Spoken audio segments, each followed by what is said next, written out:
Hey, I'm Ali. Welcome to Little Hill Homestead. Today I wanted to bring you guys a video that I was a little bit hesitant to post, but then as I was thinking about it, I did a ton of research, and so I'm hoping that the time that I invested in the ways that we store food, what we buy, how we consume it, different, you know what I'm trying to say, that it helps somebody else. And so I decided I was going to go ahead and post this video. It'll include some of our canning, our long-term storage, kitchen spices, just kind of how we cook most of our meals from scratch, or 80-20 is the kind of way we say it. About 20% of the stuff that we eat is processed food, and the rest of it we make from scratch. But when we first moved to the state that we live in, we were here for maybe 5 months, and we had a major ice storm, and we lost power, and we were pretty much dead in the water. I made coffee with one candle because that's the only way that I could. And so it really changed the way that we viewed food and our preparedness. And this was long before COVID happened. And that also made a lot of people change the way that they store food and stockpile or prepper or whatever you want to call it. But to us, we like to keep about 3 months of food in our rotation. We have some long-term storage, some rice and stuff like that. I'll show you guys. But we like to keep about 3 months worth of what we know we eat. Like if we were to get stuck again, can't get food because of COVID round 95 or whatever, that we're gonna be okay. And so I'm gonna walk you through the areas of our home, starting with my personal canning collection. My son is moving out in a few months. He's graduating college and not finally moving out. I'm actually sad that he's moving out, but he's 26 years old. It's time for him to go start his life. And so when he moves out, we have a converted garage. That's where I'm standing right now.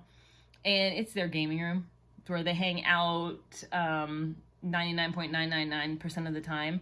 And when he moves out, we're going to redo it a little bit to extend my canning wall. Right now it's video games and TVs and stuff. So we'll start here.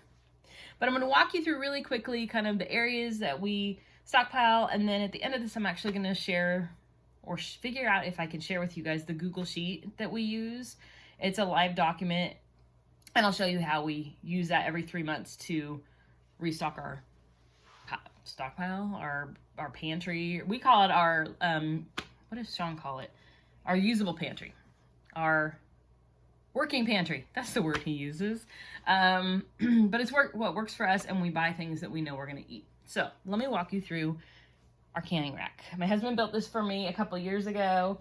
I painted this with chalkboard paint, so just black chalkboard paint, and then I have a chalk marker that I just keep on here. Problem is the chalk marker doesn't fully erase, so I actually need to repaint it and use just good old chalk, but that's okay. So I'm gonna move you guys up. Up here I have dry canned potatoes. We did not really love the flavor of those, but they work great in soups. So I'm sticking those up there so that we have them and we will use them eventually. Over here we have coffee. When we lost power, we lost it for 7 full days, and I had to make coffee on one little candle. And so I keep those up there just so that I have a little bit of coffee, so if I need caffeine, but actually I drink tea now, so I don't really need those anymore. I might dump those so I have the jars. I've got green beans. We can green beans from our garden. Let me move you down a little bit. Boop. We can green beans from our garden. We like to eat fresh vegetables for the most part. So the canned ones, we don't go through them like we probably should or could, but we grow a lot of green beans and we love them. And we still eat those, and the dogs like them actually too. I have black beans that we canned from dried beans. It's way cheaper to can your own, and so I've done that with black beans and pinto beans. This is some really, really dark chicken stock. I actually need to make a new batch of chicken stock because this one, it's pretty potent. So it works in some recipes in place of beef broth because of how strong it ended up being. But this is canned pork. We got a really fantastic deal at Costco. This is pozole, which is like a Mexican pork soup. It has hominy in it and it's freaking delicious. So when I make it, I make a bunch of it. We eat it and then I can the rest. These are like, we love Bush's baked beans. So I canned my own and they're pretty dang close to the bushes. I'll share that recipe once I can them one more time and I know that it's good. Okay, I'm gonna move down one more row. Okay, my husband makes the best green salsa in the entire world. It's with tomatillos and it's spicy and it's delicious. This is apple pie filling. I've got applesauce. I have one with cinnamon and one without.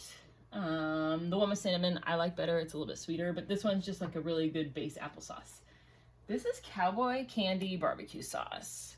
So we make candied jalapenos, which are like crack once you have them. I made, I don't know, probably 80 jars or something like that, and we gift them, but you always have liquid left. And so I made this barbecue sauce, and it's literally the best thing in the whole world. Like, I can't eat a hot dog or hamburger without it now. This is regular barbecue sauce. It's boring compared to this one. It's still delicious though. Last year at the end of the season, we had a ton of green tomatoes that were still growing. No, this was 2 years ago because we lost our tomato harvest last year. We had a ton before the first frost, and so I made tomato relish. It tastes like dill pickle relish. This little cute jar, my cousin who lives in Idaho actually canned some. This is the blackberry jam that he sent us, and then in the fridge we have one that was oh my gosh, I'm gonna mess it up. Blackberry, raspberry, mulberry? I can't remember what the other berry is in it, but my goodness, it's literally the best jelly in the whole world. I keep eating it on sourdough. And Tony, if you're listening, I need that recipe because it was phenomenal. So I'm super excited to try that one. This is our stash of picante sauce. We make a really, really big batch of picante sauce. These are all our tomatoes, all our jalapenos. I think some of these have onion from 2 years ago. It's like a little bit sweet heat, which is like the best way for a picante. But this is fermented taco sauce. It's shelf stable because it's fermented and it has vinegar in it, so it's great for tacos. This is mosquito salve. There's a plant that grows, I can't remember the name of it, in our yard in the spring, that if you soak it in olive oil and then you mix it with beeswax and make salve out of it, it's great for bee stings. Not bee stings, mosquito bites. This is our wassail. I have that video somewhere on this channel. We use it in the winter time. You can mix it with sangria or a bourbon or something like that. We like it just without any alcohol in it. This cranberry jalapeno jelly is awesome over cream cheese. Okay, I'm gonna move you down one more time. I'm gonna end up sitting on the floor. And my camera's crooked. Why? I don't know. Now that you saw it, you can't unsee it, but I promise it is straight. This is canned corned beef. We got corned beef last St. Patrick's Day, and we mix that up with breakfast potatoes, and it's like delicious. These are just like Mexican jalapeno rings. This is a lemon syrup that we use over, we call them Vinny cakes because it's a sourdough pancake mix that we make. But my husband actually went out a couple years ago when his dad passed away, and he brought me back uber amounts of Meyer lemons because he knows I just adore them. His dad has and his mom have the most awesome tree. And so he brought those back, and my goal was to use every single bit of those things, including, I mean, you name it, we used it. So we have lemon syrup and lemon juice from that. We did lemon zest that I'll show you later. We ended up making these frozen squares with some of the stuff to do, to drop into your garbage disposal. Well, we dehydrated it and stuff for days with that, but this is pineapple juice, which goes with some pineapple that we did down here, and it was left over, so I canned it up. Okay, I'm moving you guys to the floor now. Why is this crooked? This is the strangest thing. Let me see if I can fix you. Maybe? Maybe it's worse, I don't know. Okay, we've got, these are our cherry tomatoes. At the end of they're in blue jars, so they look a little funky, but they're Matt's cherry tomatoes, which we get thousands of, and they can up awesome when we use them as diced tomatoes in a lot of recipes where you would just have tomatoes that you need. This is dill pickle relish. These are tomatillos, actually, that we did the same way as we did our tomatoes. We use those for a shrimp and tomatillo salsa type of a thing with pineapple in it. That's delicious. Pizza sauce. We have some tangerine, like some clementines that we bought. We weren't going to use, and they were going to go bad. So I decided to make a tangerine marmalade with them, and it's awesome in orange cinnamon rolls as the filling. This is more of our wassail because I couldn't fit it up there. This is the liquid from the cowboy candy or from the pickled or the candied jalapenos. I'm gonna make more barbecue sauce with that. And then all this back here are either candied jalapeno. We had one that we infused with ghost pepper. We sent a bunch to my mother-in-law because she loves hot. We haven't tried that one yet. And then there's cowgirl candy, which I actually use jalapeno and habanero for that one. Just kind of whatever we have left in the garden. That's what we use our peppers for. We grew 40 jalapeno plants last year so that I could stockpile a bunch of these, and we gifted a bunch of people those. These are canned pineapple. Whenever I see pineapple for 99 cents, I buy it, and we can our own, which is much cheaper than buying canned. So you can get 2 jars out of each pineapple. This is miles of pepperoncinis. We're good probably for 5 years. And then we have banana pepper rings. We use those on like pizza nights or when we do like an antipasta salad. We've got, one of my bestest friends in the whole world brought me some pears last year, and I made pear butter and pear like applesauce, but it's just pear sauce with it. And I left the peels on, so it does have like a little gritty texture, but it gives you more nutrients that way. So, makes me think of her every time, and I love her to death, Miss Kathy. Let's see what we've got back here. Oh, some homemade, it's caramel de leche. It's like a caramel sauce. And then this is habanero gold. It's another candied habanero that's kind of sweet. It goes great over cream cheese or something like that. Then, let's see, we're getting down here, right? This is muscadine jelly. If you're not from the South, you probably have no idea what a muscadine is. But it basically it is a grape. It's a grape. They have scoopernongs, which are the white version, and then they have muscadines, which are the purpley red version. So this is muscadine jelly. It's a beautiful like crimson color, and it tastes like grapes. What is this? Oh. This is, it's vegan honey, basically. It's dandelion jelly, and we made that. It is time consuming. You basically steep dandelion petals. You have to pull them all apart. You steep them in water for a couple days, or can't even remember, a day or two.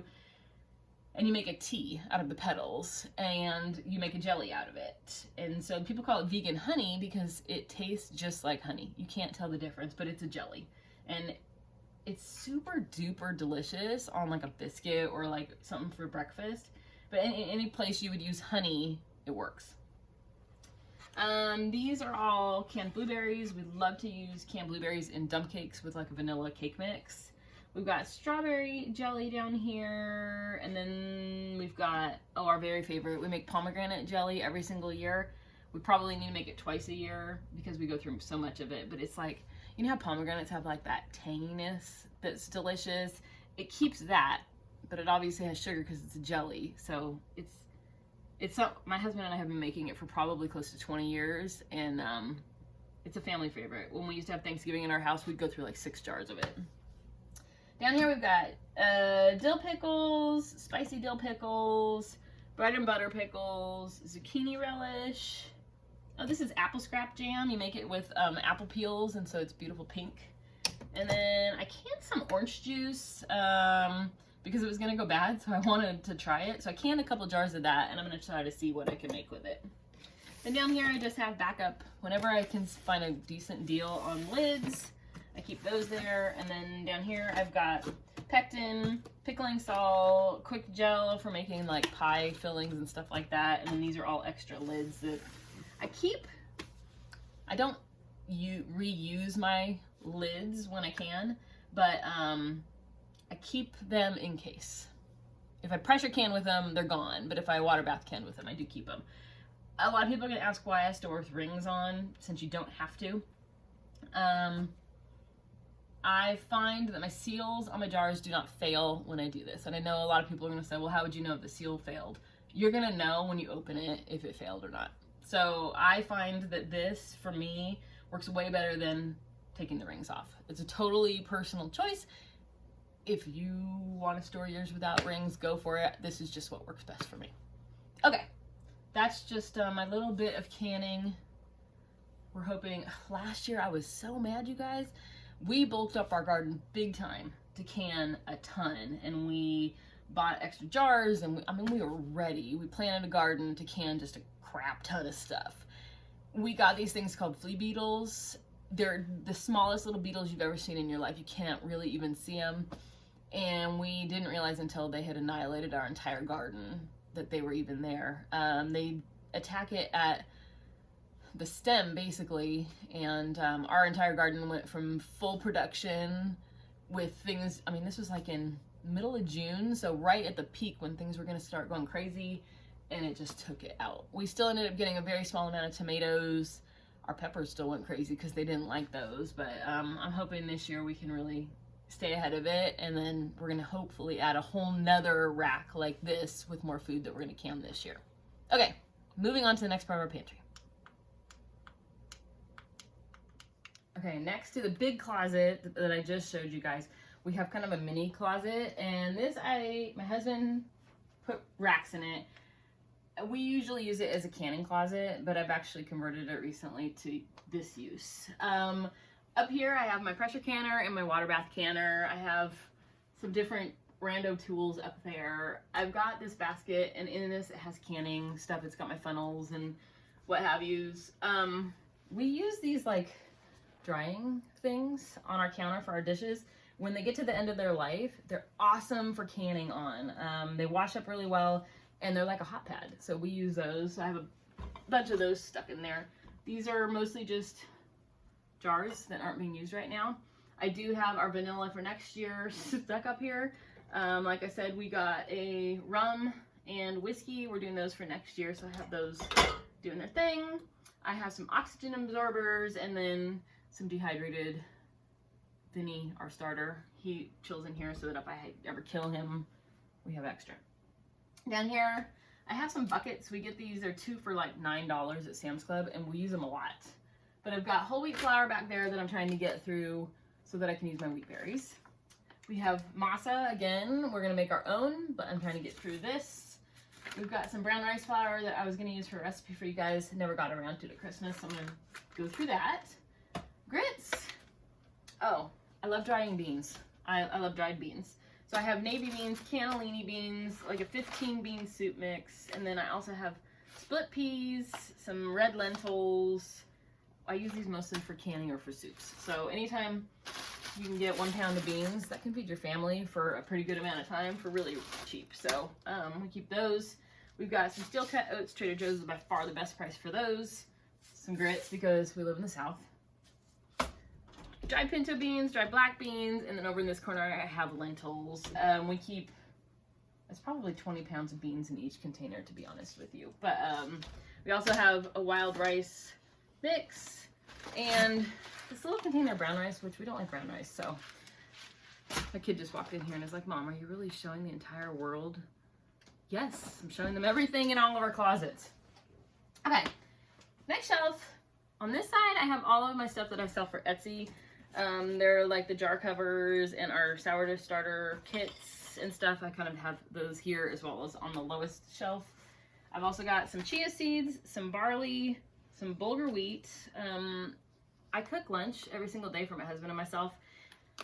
We like to do like a grain like this, kind of an off-the-wall grain, quinoa or something, wild rice, whatever. And then we cook that with like a piece of fish and some kind of vegetable. That's our lunch most days, so that we keep it super light and healthy.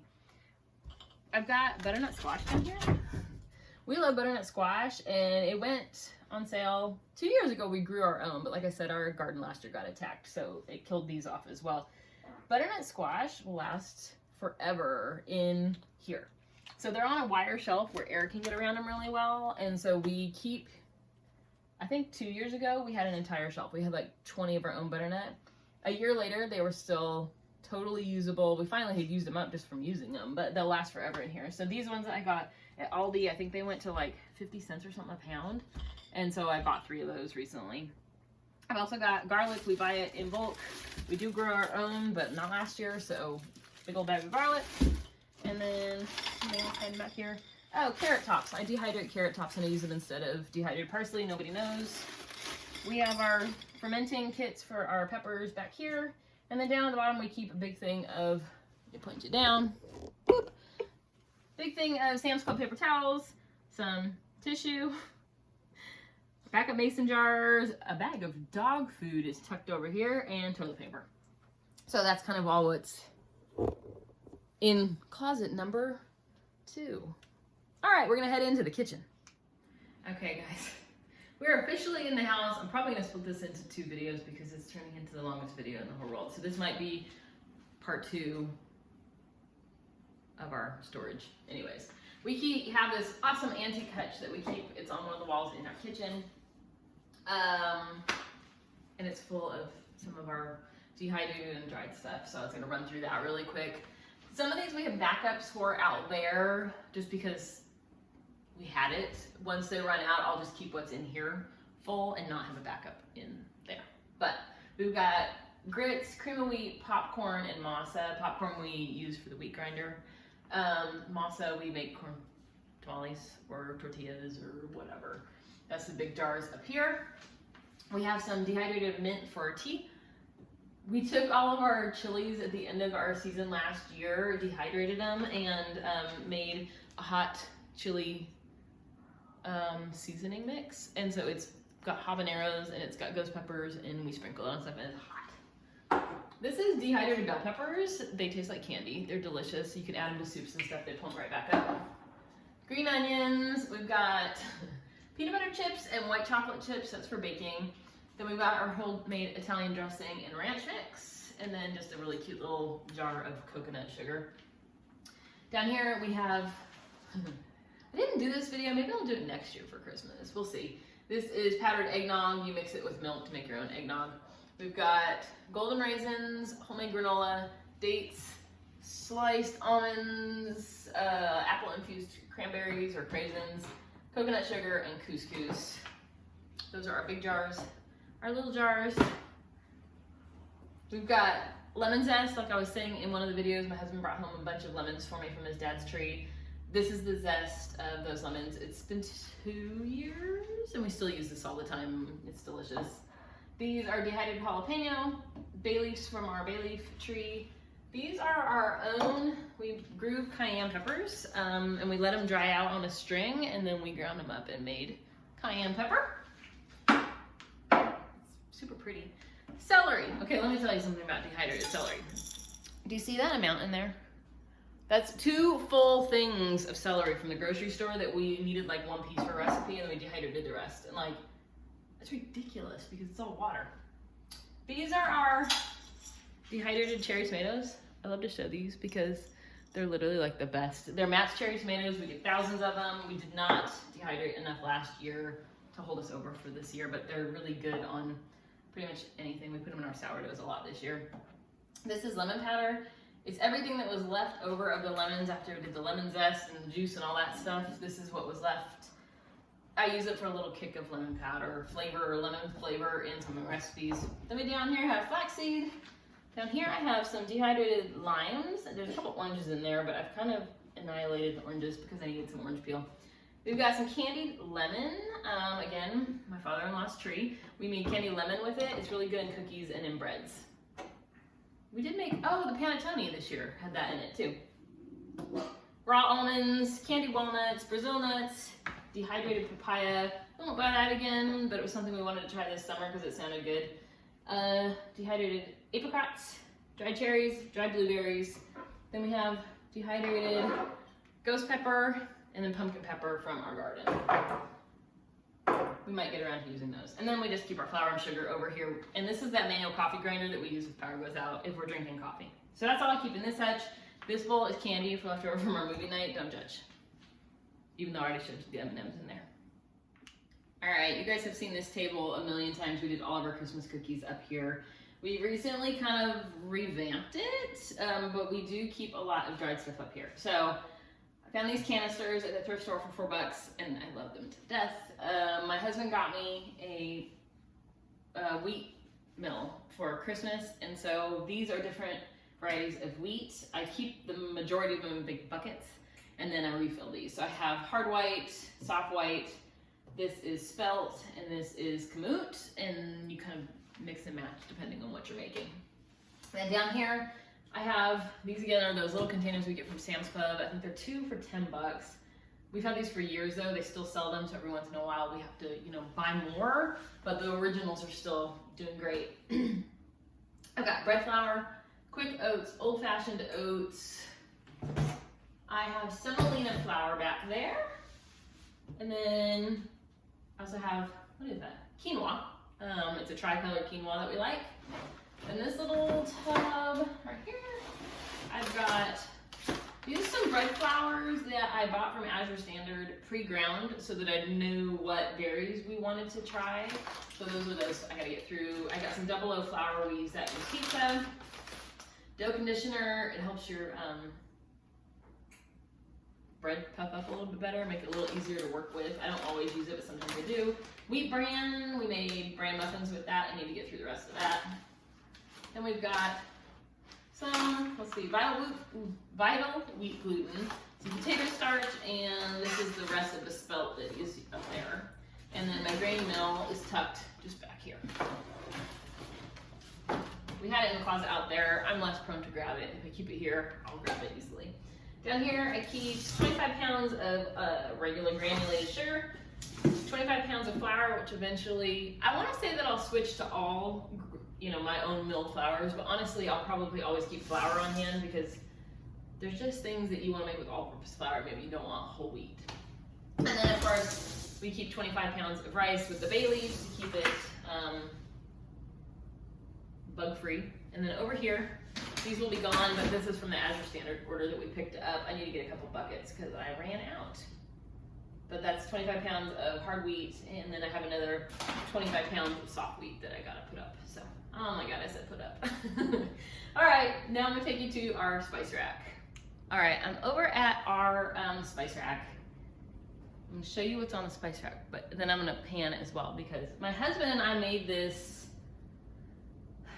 There's a weird spot on the wall. Let me see if I can back it up. So we have this wall, which is like our laundry room's over here. We have this wall that went into our dining room. Well, there was this weird, I can't even get it on here, angle on this wall. You can see kind of up there. It was useless. It was just an angle. And so we decided to build, here, I'll give you the panogram. So we built this a year ago. I think actually a year ago in January, so it is January now. But let me give you an up close too. We got these jars at dollar store. We got these labels on Amazon and the lids are from Amazon. So they're just like little, they pop right on there. Awesome little jars. And then this is just some aluminum that we cut to the size we wanted to and screwed it in. And then we spray painted it with this like hammered looking stuff. So we have that, and then we bought this really awesome old piece of furniture, and it had a drawer, and we didn't want to use the drawer. We made it into a laundry hamper, and so the drawer front it's swingable now, and you drop your clothes in. But it left us with some old wood that we wanted to use, so I thought that would look really cool on here. We used some chalk paint on here that matches our dining room table. And it made this awesome spice rack. I think it's probably our pride and joy. And then my husband's grandma's cookbook, of course, is here too. But let me give you the pantry tour, which is what this is, instead of bragging about my husband's handy skills.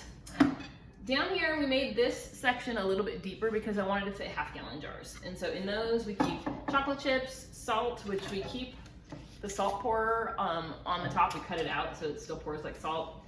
Homemade brown sugar, powdered sugar. This is almost empty, but it's Jiffy corn mix because we use it quite often. Mini chocolate chips. We did double bars down here because I thought it looked a little bit cooler. And then these feet are actually just for looks. They do nothing. They're screwed on there or they're hooked on there, but they're just for aesthetics. Isn't she cute? Okay, back to it. Then we have a mortar and pestle. I always want to call it a porter and mestle. This is our maple sugar. I just haven't found a place to put it yet, so I stuck it there. And then we have a nutmeg. It's just a jar of whole nutmeg, and then we keep this little nutmeg thing. It was my mom's when I was a kid, and somehow we ended up with it at our house, and we use it all the time. It's like our secret ingredient. I put nutmeg in a lot of stuff that you wouldn't normally put it in. It adds this cool flavor. So these are all of our, we got chili powder, black pepper, Cajun seasoning, bay leaves, adobo, cayenne, crushed red pepper, chili lime, which that we inherited, but it's there. Cumin, cinnamon, oh, let me move you up. Ugh. Granulated onion, granulated garlic, powdered garlic, garlic salt. This is our fajita seasoning we make from scratch. Himalayan pink salt, Italian seasoning, lemon pepper, minced garlic, minced onion. Taco seasoning, we just use one from Sam's Club, but it looks cooler in here, which is basically everything in here is from Sam's Club or somewhere, and we just repurposed it into these jars. Rosemary leaves, parsley flakes, paprika, oregano. At the top up here, yeah, that's weird, you can't, anyways. This is our BAM seasoning. It's like a Cajun, but it has no salt in it, and we use that in our, what is it called? Jambalaya pasta. Jambalaya pasta. We have a bread dipping mix. We have a different one in the cabinet we like better, so we'll probably just use that one up and get it gone. Some Creole seasoning, my husband's rib rub, and then some pink peppercorns. I was so excited to get pink peppercorns, like I went out of my way to find them because we love Brad Leone and he talks about pink peppercorns constantly. I don't love them, you guys. So if you have a good recipe that uses pink peppercorns, let me know because I got a bunch.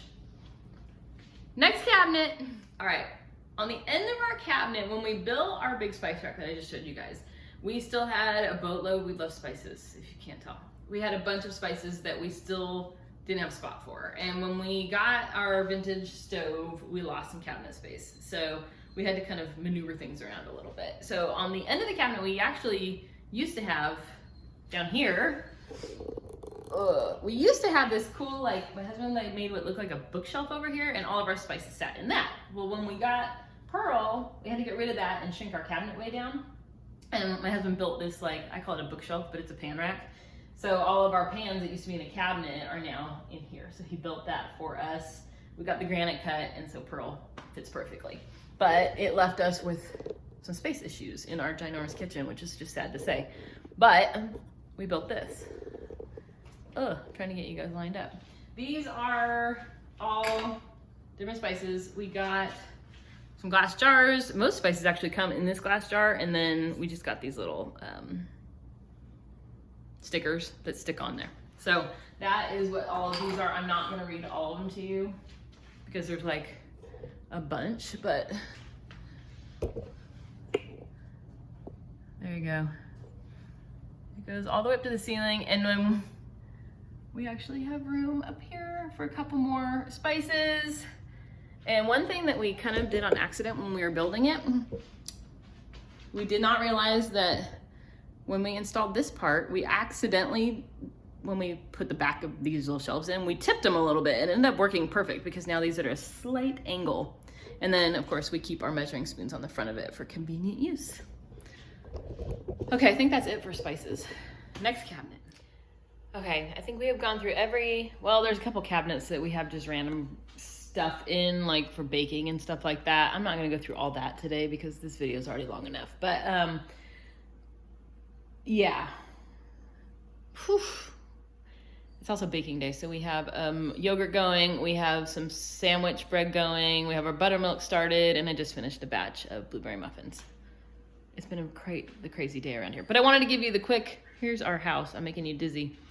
This is the dining room you guys see in the background a lot. Here's our spice rack. The freezer, we keep bulk meats in here that we get on a good deal. It's tucked in our dining room because it's easy access and we don't forget about it. And if we have a power outage, we know about it. The other spices I just showed you. Pots and pans. Pearl is our oven. Our beautiful green cabinets that we painted. It was like $30 to redo our kitchen. But this is our whole kitchen. Our Pyrex is down here. And our hutch is over here. That's our living room over here and stuff. But we have an open concept kitchen, and that's the whole thing, you guys. We love our kitchen. It was really one of the reasons we picked our house. As soon as we walked in the front door, you see our kitchen, and we were like, oh, we love to cook. This is perfect for us. So anyways, I am gonna make a second video that shows you guys the Google Doc that we use for how we keep track of our big closet out there, kind of how we pick what we needed and what recipes we pulled to make sure we had those in our constant rotation. And then I'm also going to show you some of the books and folders that we have put together over the last 10 years that we've been making this closet out here. We have some cool like prepper books that my father-in-law had when he passed away. We got those, and then we pulled some stuff from the Latter-day Saints, so LDS Church. They are really, really good if you're looking for how much a family needs to stockpile for how long, you know, in case of emergency stuff. So I'm going to bring you a folder that has a bunch of that stuff. We'll do that as a completely separate video because this is already long enough. So look for that. I'll probably post it the next day or two with kind of how we organize all this. Thanks for watching.